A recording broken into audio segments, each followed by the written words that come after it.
Hi everyone, it's been a while. I uploaded a video on YouTube because I just felt it was wrong for me to be speaking about doing a PhD while my peers are protesting about their right to live, and even with that they're still getting killed. In particular the Lekki massacre and other parts of Nigeria. May the souls of the protesters who have died rest in perfect peace, and we pray that their deaths not be in vain and Nigeria will become a better nation. So the point of this video today is just speak about how Nigeria can be a better nation, in particular by leveraging the area I really know, which is deep technology.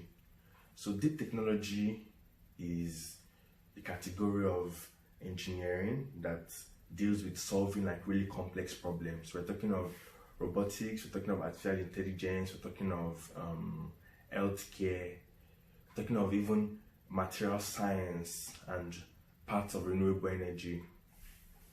One major key with deep technology, one major characteristic of deep technology is that it is quite difficult to do, and you really need to put money mainly to employ researchers who can really do the research and development.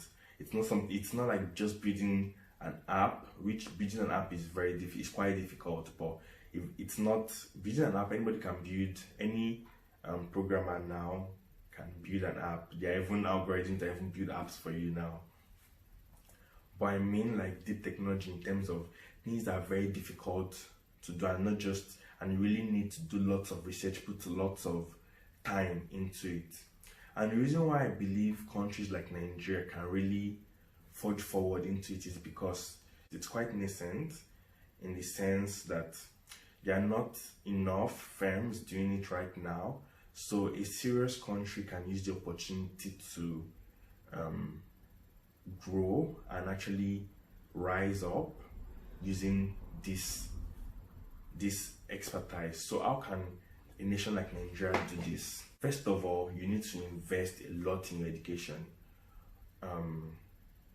We all know that Silicon Valley really exists because of Stanford, in the sense that Stanford engineers, for every year Stanford is releasing a new batch of engineers that companies in Silicon Valley can easily try to recruit.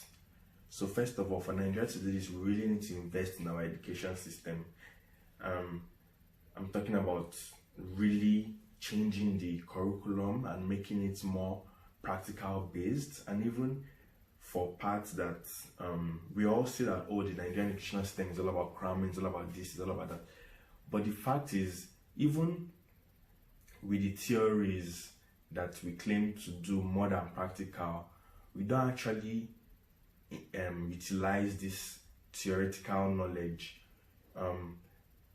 If in one thing that I really I went to Community University, and Community University, some lecturers would want you to do research for your final year project, which is quite good, but that has to also come down even to 400 level, 300 level.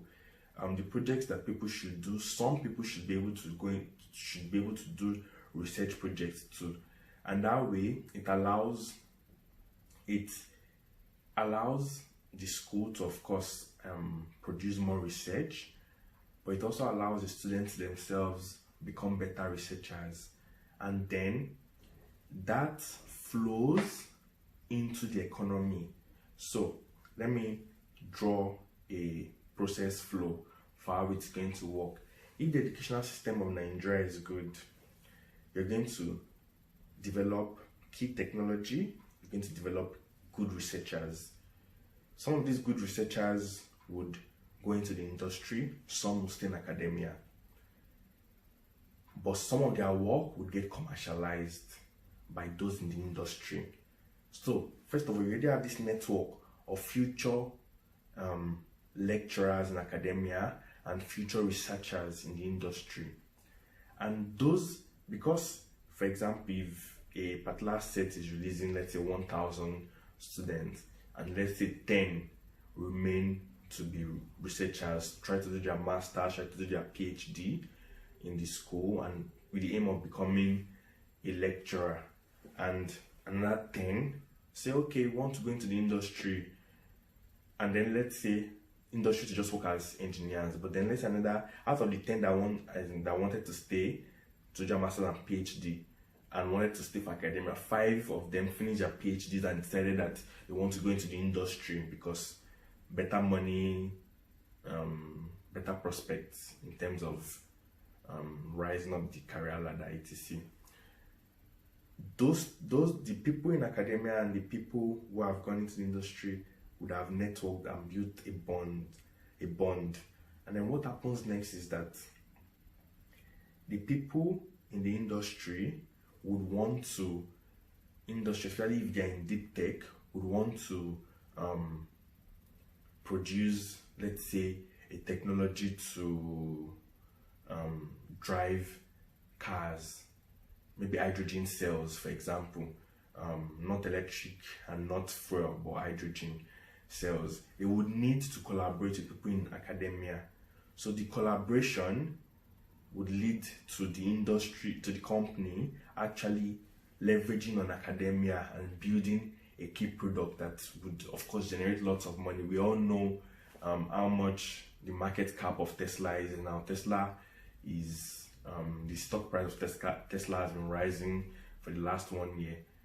And that is because the way the world is going to, fossil fuels will definitely not be used anymore in cars. Maybe to be used in aeroplanes, but definitely not in cars.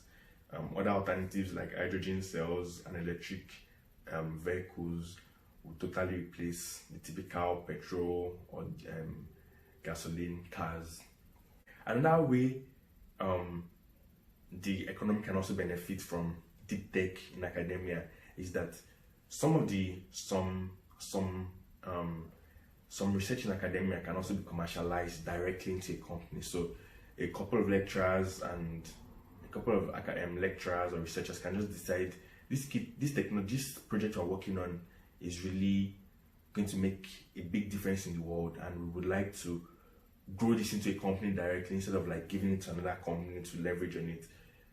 And they can do that, and it can lead to really big impact. There's so many examples that I would maybe list in the description later, or even attach as pictures in this video. The main point I mentioned now, just to recap, is to say the government has to improve the educational sector, and this is going to lead to deep technology companies actually being formed. So that is one way. The second way in which the government can leverage on this is to also attract Nigerian PhD researchers from abroad. So we all know that even in America, in the United States of America, Nigerians have the highest qualifications. There are a lot of Nigerians with PhDs in the US. So if the government was to create a scheme that would offer attractive salaries or attractive bonuses to Nigerian researchers abroad and give them the environment in which they can come back to produce research, a lot of them would bring in labs, bring in a lot of knowledge that they already know. Right now, I would say I'm not really in that category because I'm still a PhD candidate, but they are very experienced lecturers, Nigerian lecturers abroad that honestly would love to come home, but they just feel the environment is not attractive enough. China did it a few years ago. They implemented a scheme that really attracted the Chinese PhDs to come back and build their universities, and not build but grow their universities, and that has led to indirectly or directly has led to a really big impact, big growth in the rise of China's economy. Even in the last speech by their president, one of the things they were really focusing on was quantum computing. Now imagine if a country in Africa or Nigeria was actually, their leaders were like, okay, we want to focus on quantum computing for the next 10 years. We want to be leaders in quantum computing. And they look at the steps in which they can use, whether by sending Nigerians are brought to universities that have good quantum computing labs, and tell them to do their PhDs here, and maybe put in their contract you need to come back to Nigeria after your PhD, or come back to Nigeria after 5 years after your PhD. And then also in the meantime, also building the labs in Nigeria and the Nigerian universities. And then when these people come back, they have the labs to work in Nigeria. And then before you know it, within a decade, within 15 years, Nigeria becomes a leader in deep technology. That is just one example in which, like, in one specific field, you can really, like, say you want to be a leader in that field. And then eventually, when you have technology like this, when you develop technology like this, you can actually export it to other nations. Like, I know the government's all about, let's export food, let's go back to the farm, let's do that. It's 2020. Unless you're producing deep technology that allows you to farm in space, farming is not what a government should actually be trying to really focus on.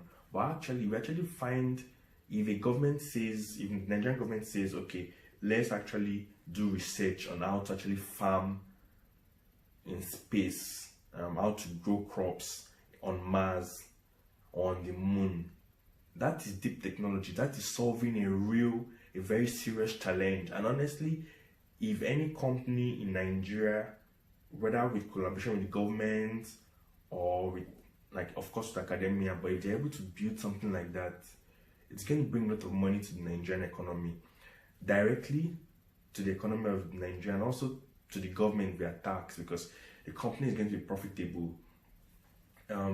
SpaceX by Elon Musk was a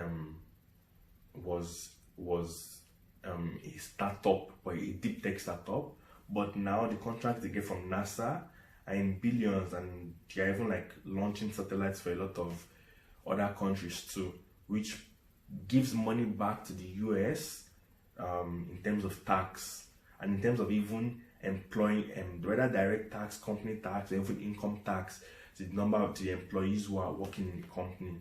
So these are the strategies that the Nigerian government has to really be thinking of. Not just the Nigerian government, any African government, or even any country, any government of any country, they have to be able to think ahead, think 10 years, think 20 years, not just about now, not just about trying to re-implement old policies. It's not now that people should be trying to be self-sufficient in food. That is good, but self-sufficiency in food is not what is going to really grow an economy and make us a great nation as we would want to be. Thank you for listening. If you like this video, please click on the like button, and if you want to hear discussions like this, whether about business, technology, PhD, please subscribe to my channel. To really help other people who are interested in this type of topic to find, and to really be nice to engage in discussion, whether in the comments or privately. Thank you.